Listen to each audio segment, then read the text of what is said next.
Assalamualaikum warahmatullahi wabarakatuh. Perkenalkan, nama saya Tiara Cahyani. Saya berasal dari Sosial Ekonomi Perikanan.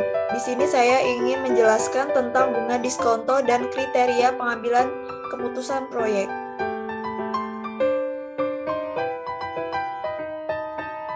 Metode diskonto. Metode diskonto adalah metode yang dalam perhitungannya memperhitungkan nilai waktu uang. Nilai sekarang disebut juga diskonto. Tingkat diskonto atau tingkat kapitalisasi, yaitu tingkat bunga yang digunakan untuk mengubah nilai masa depan menjadi nilai sekarang. Makin tinggi tingkat suku bunga, makin kecil nilai uang sekarang pada rencana penerimaan uang di masa depan. Setelah itu ada beberapa macam-macam metode diskonto.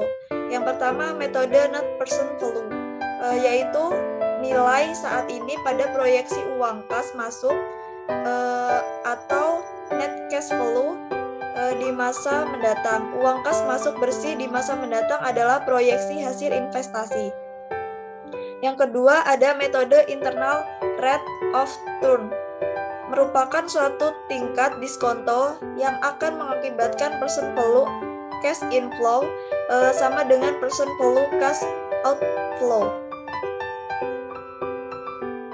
Yang ketiga ada first earning ratio.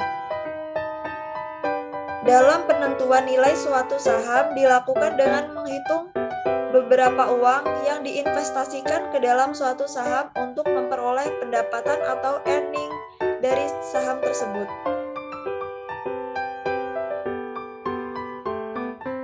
Kemudian di sini ada metode non-diskonto, yaitu metode yang perhitungannya tidak memperhitungkan nilai waktu uang.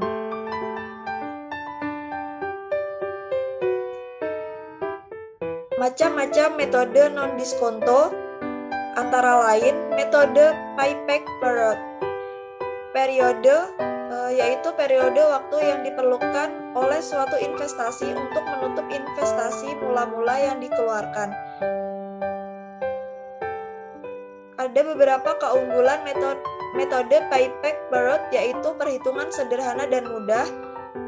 Selain itu, ada cocok untuk digunakan dalam proyek yang diharapkan dapat segera menghasilkan laba.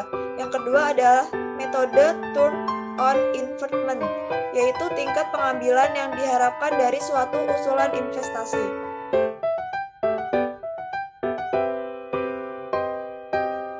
Setiap perusahaan memiliki tujuan dalam melaksanakan kegiatan proyek yang ada di dalamnya, yaitu bagaimana menghasilkan keuntungan yang maksimal atau optimal.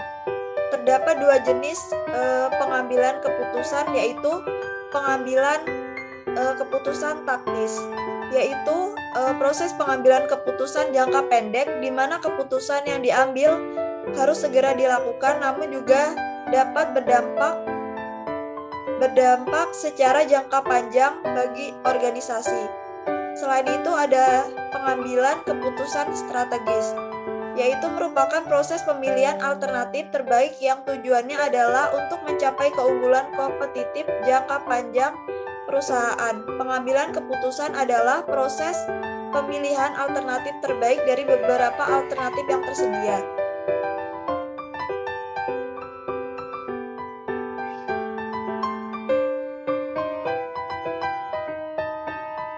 Guna mencapai tujuan tersebut, maka perlu memutuskan pengambilan keputusan. Ada 3 keputusan, yaitu keputusan pembelanjaan, yaitu pemahaman tentang cara perusahaan atau lembaga bisnis memperoleh dan mengalokasikan dana. Yang kedua adalah ada keputusan dividen, yaitu menyediakan pemahaman tentang menguji kelayakan suatu investasi. Yang ketiga ada sistem pengelolaan atau strategi. Ketiga keputusan tersebut merupakan hal yang harus diputuskan oleh pengelola keuangan di dalam menjalankan bisnisnya. Kombinasi dari ketiga keputusan tersebut, keputusan investasi sebagai keputusan yang paling penting bagi pengelolaan keuangan. Dan di sini saya mengambil penjelasan tersebut dari ketiga jurnal ini. Dari saya, sekian, terima kasih, dan wassalamualaikum warahmatullahi wabarakatuh.